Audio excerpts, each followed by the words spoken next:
agradeço a vocês por mais uma vez estar aqui. Meu nome é Diogo Pires e mais um estudo para vocês da sequência Apocalipse, as 7 igrejas e agora a segunda igreja, que é Esmirna. Nós agradecemos muito ao pessoal que tem visto, tem compartilhado, tem curtido, tem ativado o sininho. Isso é muito importante para que a gente continue fazendo grandes estudos como esse que a gente vai trazer hoje, dessa série que está maravilhosa. Eu agradeço muito porque isso motiva eu continuar gravando e fazendo essas aulas. A aula de hoje é assim, eu achei impressionante ter estudado de novo essa aula para dar ela com uma riqueza assim muito grande, e eu acho que as pessoas que estiverem vendo o vídeo vão gostar muito. Então, nós falamos na última aula sobre Éfeso, e a igreja de Éfeso, a gente já falou, é a primeira desse correio dessa Ásia Menor, que é a Ásia do tempo antigo, do Império Romano, onde só essa terra era conhecida, então ali era considerada a Ásia, e como eu falei no vídeo anterior, a Ásia que nós conhecemos é China, Japão, Rússia, então esses países que fazem o continente asiático que nós conhecemos nos dias atuais, mas naquele tempo era a Ásia de Roma, e essa Ásia Menor que consistia essas 7 igrejas, as 7 igrejas do Apocalipse, e é o que nós vamos dar sequência hoje. Nós tínhamos falado já que essas igrejas são as igrejas que João ele cita numa visão que ele teve, lógico, quando ele estava em Patmos, e ele fala para essas 7 igrejas justamente com muito simbolismo, como toda o livro deu uma engasgada, o livro de Apocalipse. Mas enfim, então assim, essa igreja ela tem várias particularidades. Eu vou estar lendo o texto como eu fiz da última vez, para que a gente vá versículo por versículo decifrando esses símbolos e os textos que fazem parte junto com esse texto, esse texto do Apocalipse, que é a carta da igreja de Esmirna. Então nós vamos conhecer um pouco mais dessa igreja de hoje. Então, bora lá. Vamos começar então lendo o texto. Se você tem uma Bíblia em casa, como eu falei de novo, vai lá, pega o capítulo 2 e começa no versículo 8. Como você está em casa, você pode estar parando o vídeo. Eu não vou parar muito aqui, eu vou direto aqui.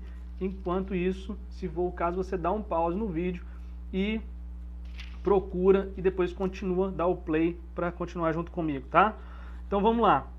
O capítulo 2, versículo 8 diz: ao anjo da igreja em Esmirna, escreva: estas são as palavras daquele que é o primeiro e o último, que morreu e tornou a viver. Logicamente, aqui Jesus está falando da ressurreição dele.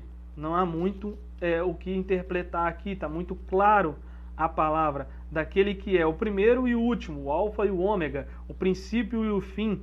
Então é Jesus, que morreu e tornou a viver. O único que morreu e tornou a viver é Jesus, na ressurreição ali. Conheça as suas aflições e a sua pobreza. Aqui, aflições está falando sobre como a igreja, aqui a gente vê a primeira característica da igreja de Esmirna, uma igreja que era muito perseguida. E a gente vou continuar lendo, porque depois a gente vai trazer outros dados sobre exatamente isso, tá? E a sua pobreza. A pobreza aqui é algo que, de tantos imperadores arrancarem tudo dessa população, desse local que é Esmirna, então se vivia em uma imensa pobreza. Então, viver nesse século aqui da igreja de Esmirna e ser cristão era extremamente complicado, era extremamente difícil.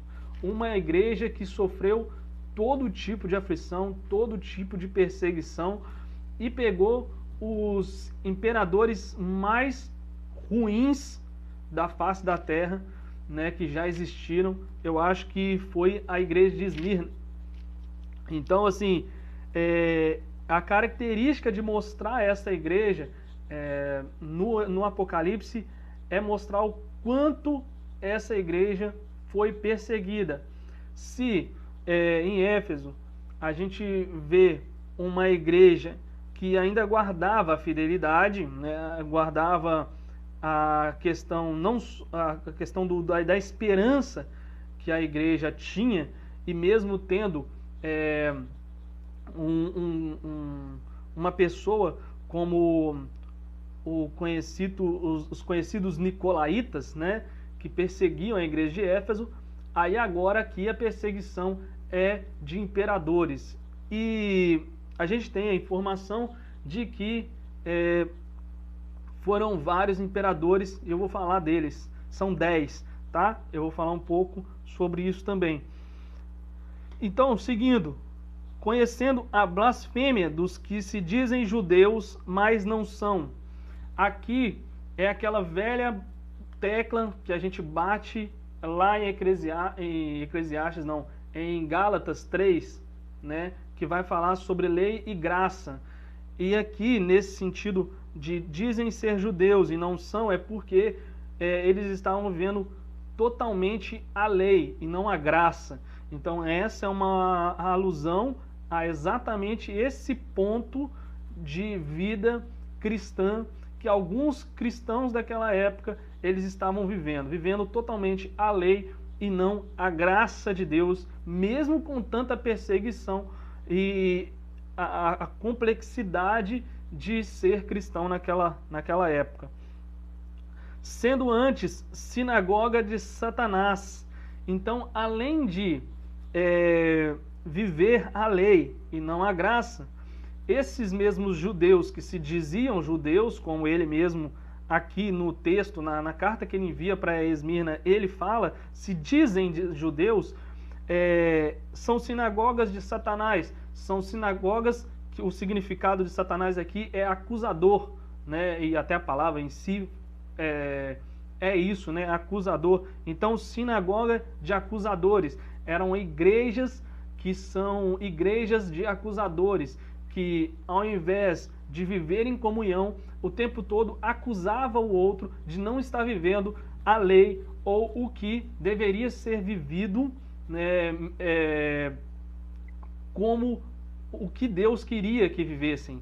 Então é essa a conotação do porquê dizer dessa forma. Se dizem ser judeus, viviam sobre a lei e ao mesmo tempo são sinagogas de acusadores. Além de vocês quererem viver a fé de modo como a lei dizia no passado, vocês ainda acusam aqueles que não vivem de comum forma.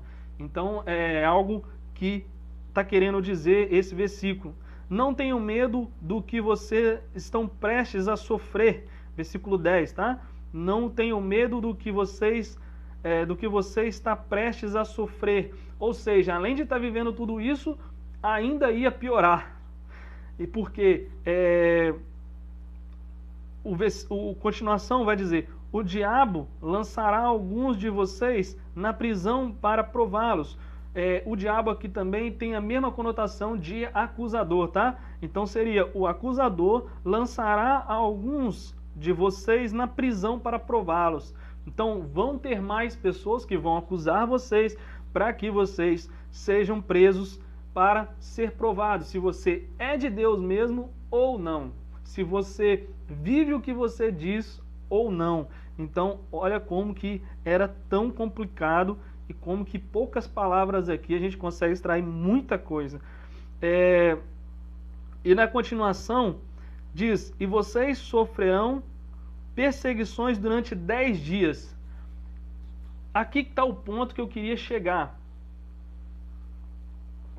e que eu acho muito importante e de simbolismo aqui. Esses 10 dias aqui fala de várias coisas.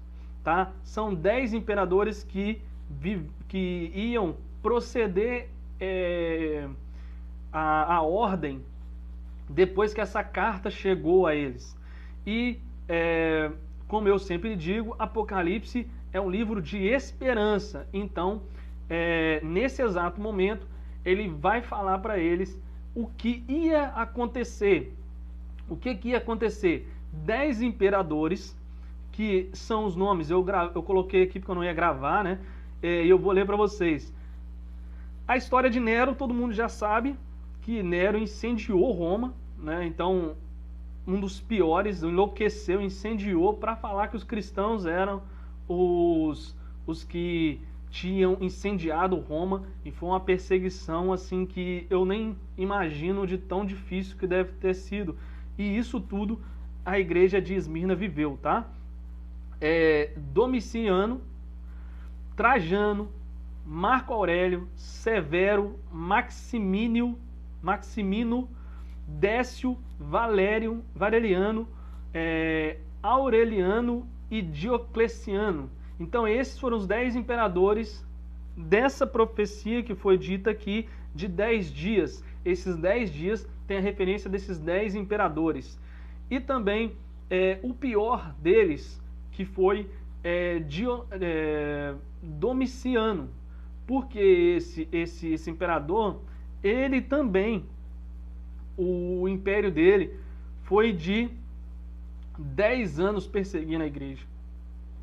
Então, foi o que mais pesou a mão sobre a igreja de Esmirna. Uma outra coisa que eu tenho que dizer aqui para vocês é um capítulo, alguns versículos, que dão a alusão de exatamente isso. Porque no próximo versículo, ou no continuar aqui, diz: seja fiel até a morte, e eu lhes darei a coroa da vida. Isso é interessante porque, mesmo em todas as perseguições de Esmirna, existiam jogos atléticos. Que é jogos atléticos? A própria corrida, essas coisas, né, do atletismo. E aí, quem ganhava uma coroa, né, de folhas, né? E aqui, essa representatividade, eu sempre digo que Jesus fez muito isso. Eu vou sempre bater nessa tecla para você entender sobre as coisas da Bíblia. Jesus sempre vai falar de uma forma em que você entenda.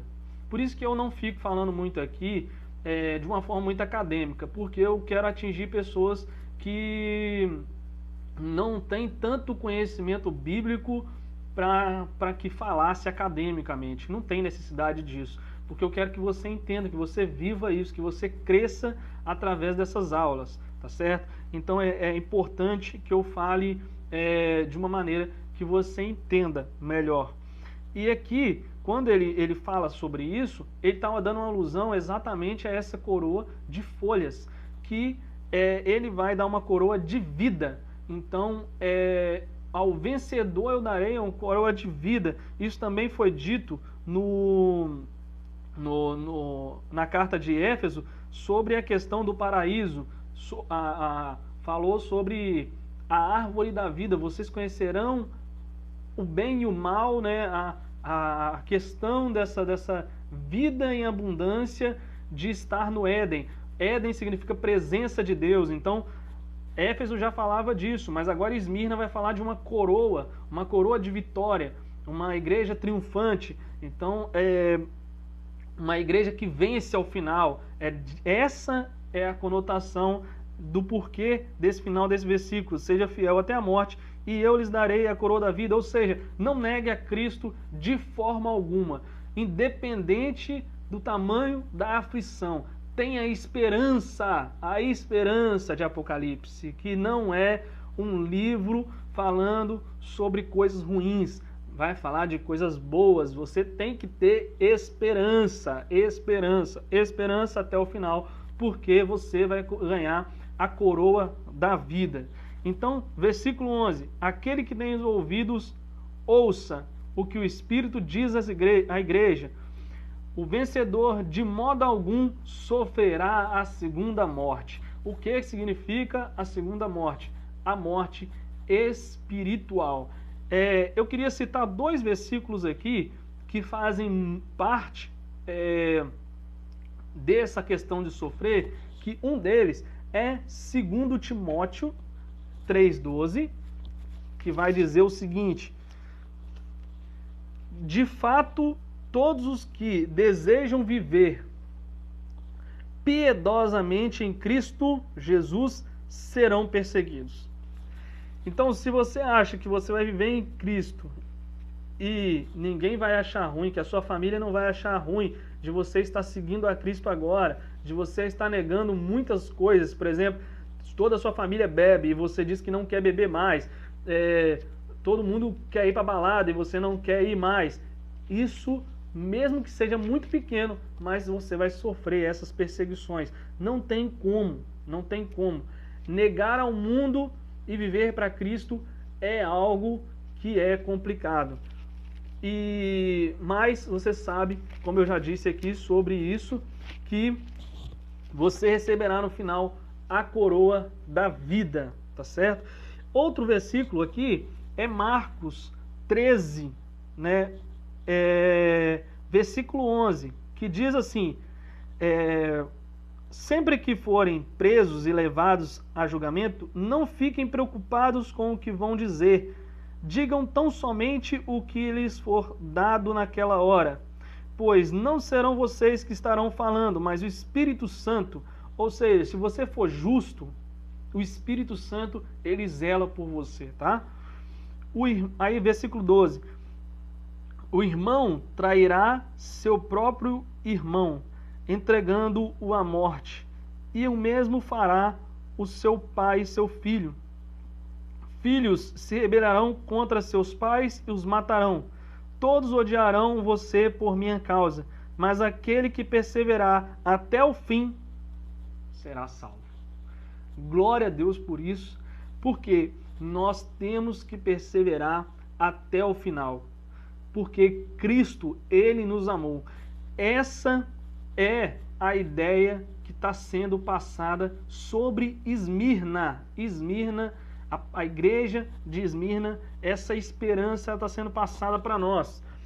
Deixa eu passar o slide aqui, porque senão nós não vamos acabar essa aula nunca. Que essa aula, olha como que o texto tão pequenininho que está lá em Apocalipse, ele fala de tantas coisas e a gente parece que não tem todo esse significado. Eu sempre falei que falar sobre Apocalipse é muito complicado, por isso que eu particionei, porque é muita informação em poucos versículos, por causa do simbolismo de cada coisa e o conteúdo enorme que se tem em cada parte de cada versículo. Aqui é quase um estudo versículo por versículo para vocês, e é muito maneiro isso. Desculpa a palavra maneiro e tal, mas é muito, eu fico empolgado, porque é muita coisa. Outra coisa que a gente vai falar aqui, deixa eu passar aqui, para a gente estar já quase finalizando essa aula, vou passar por isso aí que a gente está escrevendo aí, está escrito aí, né? Esmirna é uma igreja perseguida, caracteriza-se como uma igreja que foi perseguida pelos primeiros imperadores romanos, como eu já disse, refere-se ao período entre os anos de 100 a 312, esse período enorme de tempo aí mostra quantos imperadores passaram, e foi esses 10 que eu citei para vocês. A cidade de Esmirna foi fundada há cerca de 3 a.C., vocês viram que a igreja de Éfeso foi no primeiro século depois de Cristo, né? E aqui, antes de Cristo, e aqui 3 a.C. por Alexandre Magno. Nós vamos falar dessa história dele talvez algum dia aqui. Era considerada o centro comercial da Ásia Menor e se situava como ponto estratégico da rota direta de todo o comércio que fluía entre Roma, Pérsia e Índia. Portanto, a cidade era considerada muito rica na época em que sua igreja é citada no livro de Apocalipse. Essa riqueza que está falando aqui é a riqueza imperial, tá? O povo, as pessoas, né, o povão não era rico assim, tá? Então uma coisa e outra coisa é outra coisa. A igreja não era rica. O local era um local de riqueza. Uma outra coisa aqui para finalizar que vocês precisam saber é que Esmirna significa mirra, tá? E tem duas conotações de particularidades no nome. Mirra, né, que a gente conhece, é um cheiro suave, é gostoso. Todas as igrejas, a maioria das igrejas usam o óleo de mirra para ungir as pessoas, né? E o gosto da mirra é amargo. Então, por mais que tenha essa questão de fidelidade, é isso que está querendo dizer, né? A Esmirna, a igreja Esmirna, ela tem essa questão da fidelidade, ela tem esse amargor no sabor dessas perseguições, dessas dificuldades. Uma das coisas da informação que ainda eu não coloquei no slide, mas eu tenho aqui para vocês, é que o maior pastor que existiu nessa Esmirna e foi muito importante para tudo isso acontecer, foi o pastor Policarpo, tá? Que foi ungido por João, o João mesmo do Evangelho e o escritor da carta, tá bom? Então o apóstolo João é que ungiu esse pastor Policarpo, que foi o grande pastor de Esmirna, da igreja de Esmirna. E uma das coisas sobre esse pastor é que ele foi queimado vivo. Então ele, mesmo na sua morte, tem um trecho que eu só não achei da onde tiraram, mas eu tenho informação que no último momento de vida dele, as frases dele foram de que ele ia morrer, mas não negaria a Cristo de forma alguma. Já ali queimando, né, ele ainda falava exatamente isso, que ele viveu para esse propósito. Eu não vou saber as palavras exatas, né, mas eu também não achei a fonte exata da onde a pessoa que eu vi a escrita sobre isso, ela tirou. Então eu não tem como eu te passar aqui, mas é isso. No final da vida, ele ainda foi um marco de dizer que viveu pela fé e que não negaria a Cristo de forma alguma no final. Eu agradeço a oportunidade de vocês me deixarem entrar na casa de vocês e falar sobre tudo isso. E se você ainda não se inscreveu no canal, se inscreve no canal, dá seu like, ativa o sininho das notificações, porque nós estamos postando todo dia vídeo, aproveitando que esses vídeos estão sendo postados na época de quarentena. Não sei quando você está vendo esse vídeo, mas todos esses vídeos estão sendo postados na época da quarentena, então nós estamos lançando essa série direto para vocês. Eu agradeço muito porque vocês estão assistindo, tá bom? Compartilhe para o seu amigo, não perca mais tempo, aceite a Jesus, tá? E venha com a gente viver esse mundo maravilhoso que é a palavra de Deus. Todos os versículos na edição eu coloco aí para que vocês possam acompanhar. Como na aula passada eu esqueci uma das coisas de dizer, eu coloquei na edição, tá bom? Então se na hora de editar eu ver que eu esqueci alguma coisa, eu jogo aqui na tela para vocês entenderem melhor o que eu estou dizendo. Então um grande abraço a vocês e até a próxima igreja. Em nome de Jesus. Amém. Valeu, um grande abraço e até a próxima.